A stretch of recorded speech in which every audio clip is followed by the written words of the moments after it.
Assalamualaikum warahmatullahi wabarakatuh. Kembali lagi di channel saya Arman CN. Semoga teman-teman selalu diberikan kesehatan oleh Allah Subhanahu wa taala, dilancarkan rezekinya dan dipermudahkan urusannya tentunya. Amin amin ya rabbal alamin.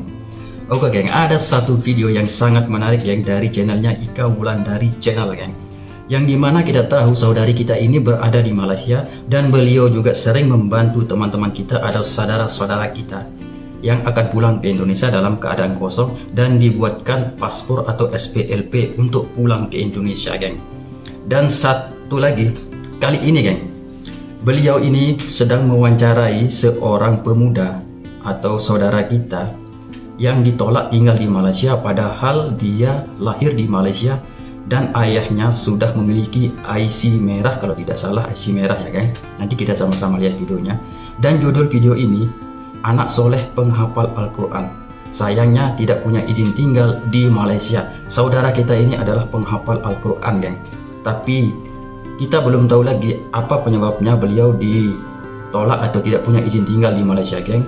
Kita saksikan saja sama-sama video ini seperti apa. Tapi sebelum itu geng, silahkan dukung channel saya dengan menekan tombol subscribe dan butang loncengnya biar notifikasi yang pertama kali sampai ke teman-teman. Let's go geng.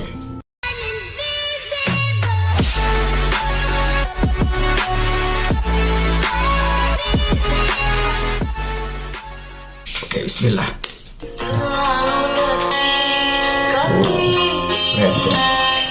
Assalamualaikum warahmatullahi wabarakatuh. Hari ini kami berada di Jabatan Imigresen Putrajaya dan di sebelah saya ada Muhammad Khairul Arifin.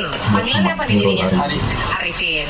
Oke, jadi Arifin ini punya cerita yang unik dan baru pertama kali saya menemuinya. Jadi kalau saya ceritakan secara singkat, jadi ayahnya Arifin ini adalah pemegang IC merah. Kemudian Arifin lahirnya di Malaysia, punya sijil lahir di Malaysia. Kemudian pada usia sekitar 5 tahun dibawa ibunya untuk pulang ke Indonesia. Kemudian setelah lulus SD, Arifin dibawa masuk lagi ke Malaysia. Dan sejak saat itu, mulai dari tahun 2010, Arifin dan ayahnya mencoba untuk mengajukan permohonan menjadi warga negara Malaysia. Namun setelah dicoba berkali-kali sampai 4 kali mencoba mengajukan permohonan untuk kewarganegaraan Malaysia di Kementerian Dalam Negeri, semuanya ditolak. Dan sampai dengan sekarang, artinya sudah sekitar 12 tahun lamanya, Arifin dan ayahnya memperjuangkan untuk mendapatkan IC biru ini atau menjadi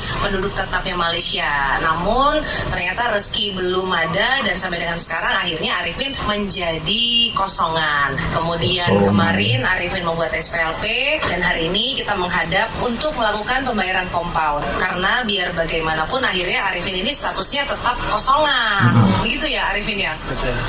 Kemudian Arifin ini selama di Malaysia ini menjadi pelajar dari sebuah tahfiz. Nah, di sana dari kecil ya kamu berarti ya? Iya. Dari umur berapa? Dari umur 14 tahun. 14 tahun sampai dengan sekarang umur 25. 20. Jadi hampir 12 tahun lamanya ya? Iya. Kamu berada di tahfiz itu. Jadi namanya adalah pelajar, student, tidak mengerti peraturan apapun dan ayahnya juga mungkin karena kurang pengetahuan juga, jadi tidak bisa memperjuangkan dengan sepenuhnya haknya Arifin untuk menjadi warga negara. Oke, sebentar geng. Ya, yang dimana saya katakan tadi bahwa saudari kita Ika Wulandari ini, misalkan kalau ada orang yang ingin pulang atau TKI yang ingin pulang bermasalah, mereka menanyakan pada saudari kita Ika Wulandari ini karena dia ada di Malaysia dan sering membantu permasalahan-permasalahan jika ada TKI yang bermasalah geng. Seperti ini. Oke, kita lanjut lagi. Malaysia. Karena adik kandungnya Arifin sendiri sudah IC biru ya. Iya betul. Arifin yang tidak dapat karena kesalahannya waktu itu dibawa pulang ke Indonesia sebelum diuruskan IC-nya gitu ya. Andaikan ketika itu diuruskan dulu IC-nya baru dibawa pulang, mungkin saat ini ceritanya sudah lain. Tapi ya itu namanya takdir Allah ya, kita nggak ada yang tahu gitu. Apalagi Arifin kan belajar agama dengan baik. Ini semua sudah menjadi suratan takdir dari Allah ya.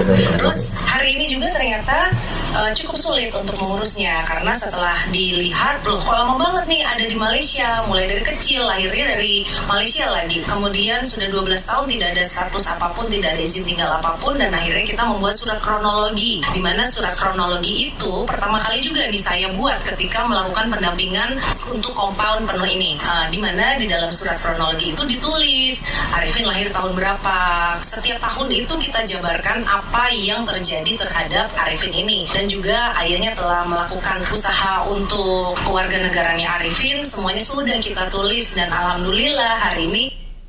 Tapi inilah yang terbaik sebenarnya, yang orang kaya patut tahu. Assalamualaikum warahmatullahi wabarakatuh. Sebentar Ini ya, sudah diterima, semuanya sudah diterima alhamdulillah dengan segala perjuangan Arifin juga, yang tadinya Arifin ini nggak tahu SPLP itu apa ya. Kenapa kamu nggak tahu? Ya sebab satunya saya duduk dalam tahfiz, jadi tak tahu Peraturan apa-apa. langsung sama sekali tak tahu. Terus kenapa kamu akhirnya saya harus pulang nih ke Indonesia? Latar belakangnya apa? Sebab saya tengok kawan-kawan saya dah habis tahfiz, dah habis Al-Quran, tamat Al-Quran, boleh sambung belajar. Kenapa saya tak dapat sambung belajar? Kamu berpikir begitu. Ya betul. Terus kamu tanya ke ayah. Tanya ke ayah, Terus? tanya ke ibu. Rupanya ada masalah dalam dokumen. Lepas tu saya berfikir lama, dan saya cari-cari cara lah macam mana nak uruskan dokumen saya. Dan akhirnya dapat jawapan, saya kena balik ke kampung lah. Memang sudah tidak ada harapan untuk diuruskan lagi ya. Terus sebenarnya nih ada satu cara, andaikan dulu ayahnya dan Arifin tahu, yaitu membuat permohonan resident pass yang 10 tahun. Dimana resident pass itu salah satu syaratnya adalah mendapatkan jaminan dari IC merah atau IC biru. Lah ini kan Arifin ayahnya sendiri IC merah. Jadi sangat disayangkan sekali ya, namanya ketidaktahuan informasi jadinya mengakibatkan sebuah resiko yang fatal jadinya, Ya, dimana benar, Arifin benar. harus kena denda bayar compound, harus juga nantinya di blacklist, padahal ayahnya dan adiknya ada di sini ya. Ada di sini. Adiknya ada berapa? Satu. Terus kamu perasaannya gimana begitu kamu tahu kenapa saya tak boleh sambung belajar gitu? Kamu gimana? Sangat-sangat sedih lah. Ya pasti sedih. Sangat sedih. Dan ya mau macam mana lagi, dah Allah dah takdirkan macam ni. Tapi tetap semangat lah, tak boleh putus asa. Ya, Kena cari benar. jalan lain, InsyaAllah ada jalannya. Insya Allah ya, Sama. berarti tabah ya Arifin ini. Nanti kalau pulang ke Indonesia, pulangnya kemana nih? Surabaya. Ke Surabaya. Oh, Surabaya, Terus ya. Arifin karena pelajaran pendidikan agamanya sudah bagus, sudah hafal Al-Quran pasti ya. Alhamdulillah. Nah di Indonesia juga kan banyak. Beliau ini sudah menghafal Al-Quran dan 30 juz.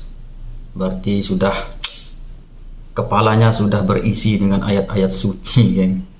Berarti ilmunya itu sudah sangat-sangat bisa dipertahankan juga, kan? Masalah ilmunya, seorang penghafal Al-Quran ini daya ingatnya luar biasa, kan? Masya Allah. Kita lanjutkan lagi, kan? Seperti apa? Seperti madrasah, dan juga ada yayasan-yayasan tahfiz juga, mungkin juga bisa membantu di sana kan. Di sini juga Arifin sudah menjadi asisten dari Iya, gurunya ya. betul. Apa yang kamu lakukan itu menjadi asisten guru atau kiainya itu? Banyak berkhidmat dengan tahfiz. Kadang-kadang kalau ustaz tak dapat masuk kelas, saya boleh gantikan ustaz. Yang paling saya sangat sayangkan ialah masyarakat lah. Boleh kedepankan saya untuk jadi imam tarawih terutamanya. Setiap tahun ada imam tarawih, insyaAllah. Wow, luar biasa sekali ya, saya sampai merinding loh. Benar, Kamu jadi masyarakat sampai percayakan dia, kan, untuk menjadi imam sholat atau imam taraweh. Sangat-sangat luar biasa, geng. Tapi kita tidak bisa berbuat apa-apa, geng, karena ini adalah peraturan negara, undang-undang dari negara. Kita harus ikuti undang-undang atau peraturan yang telah disepakati bersama, geng. Keren. jadi imam, sudah jadi asistennya ustadz gitu ya, sudah punya kehidupan yang kamu suka gitu di Betul, sini ya. betul. Dan kamu harus meninggalkan itu semua Iya, betul, itu hanya saya. dikarenakan dokumen itu. Betul. Sebenarnya ya itulah ya namanya peraturan negara. Nah. Kita mau bagaimana lagi harus mentaatinya. Terus Iya. sebelum kamu menemui YouTube channel saya ini, kamu juga sudah berhubungan dengan orang lain untuk mendapatkan cara pulang gitu ya. Betul. Terus kamu diajak untuk bagaimana cara pulangnya itu? Ya, sudah bayar 3.100. Terus cara-caranya tuh agak pelik, sebab melalui Thailand terus ke Singapura baru ke Indonesia. Nah, ini nih yang Terus kamu nggak mau? susah. berfikir banyak kali lah, kenapa jauh sangat perginya. Lepas tu dengan nasihat daripada ustaz-ustaz saya, suruh saya buat istikharah, dan alhamdulillah saya tak jadi pilih jalan tu lah. Seharusnya kalau kamu nggak banyak tanya, mungkin kamu mau gitu ya? Atau karena kamu nggak tahu apa-apa gitu, jadi gimana nih pikiran kamu ketika itu? Ya, kalau besar kemungkinan saya nak lah kalau tak ada jalan lain. Besar kemungkinan ya? Besar kemungkinan kalau tak tengok YouTube Kak Ika Wulandari. Dan alhamdulillah lah ibu saya yang bagi tengok YouTube channel Kak Ika Wulandari, dan akhirnya saya tengok semua videonya, alhamdulillah. Dan saya yakin dengan jalan ni saya boleh balik dengan selamat lah. Jadi terakhir ke Indonesia itu tahun 2010 ya? 2010. Sudah 12 tahun yang lalu, sudah sangat lama. Cara bicaranya pun sudah Malaysia banget. Ya memang sudah Malaysia sebenarnya, cuman di sini, geng, saya berada di dua sisi nih, geng. Di sisi yang di sini, saya ini merasa kasihan melihat saudara kita ini. Beliau adalah penghafal Al-Quran, dan bisa dikatakan beliau sudah berpengalaman dalam ilmu agama, geng. Tapi di sisi lain, kita juga harus mengikuti peraturan dari negara, dari pemerintah, geng. Kita tidak boleh ingkar dengan peraturan itu.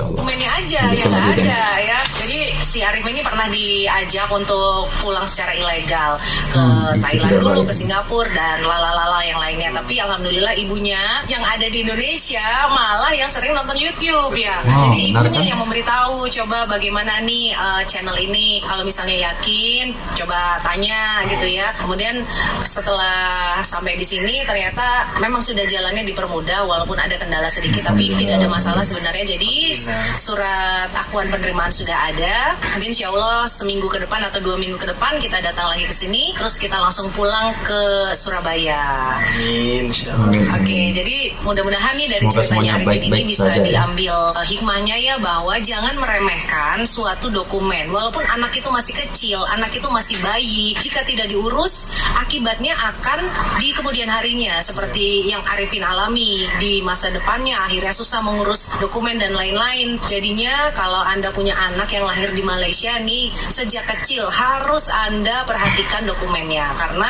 yang rugi itu bukan hanya Anda tapi anak Anda nanti ketika dia dewasa. Baik, sekian dari kami. Wassalamualaikum warahmatullahi wabarakatuh. Dadah.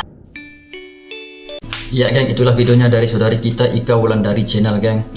Wah, di sini saya merasa kasihan, geng, sedih, kasihan karena berada di dua sisi. Di sisi lain saya kasihan sama saudara kita, tidak dapat izin tinggal padahal dia lahir di Malaysia, tapi salahnya dulu ibunya membawanya pulang. Setelah umur 5 tahun membawanya pulang dan dibawa masuk lagi. Nah, disitulah kendalanya, geng. Dan sekarang dia tidak bisa sambung belajar di Malaysia dan harus pulang ke Indonesia dan tidak dapat izin tinggal di sana, geng.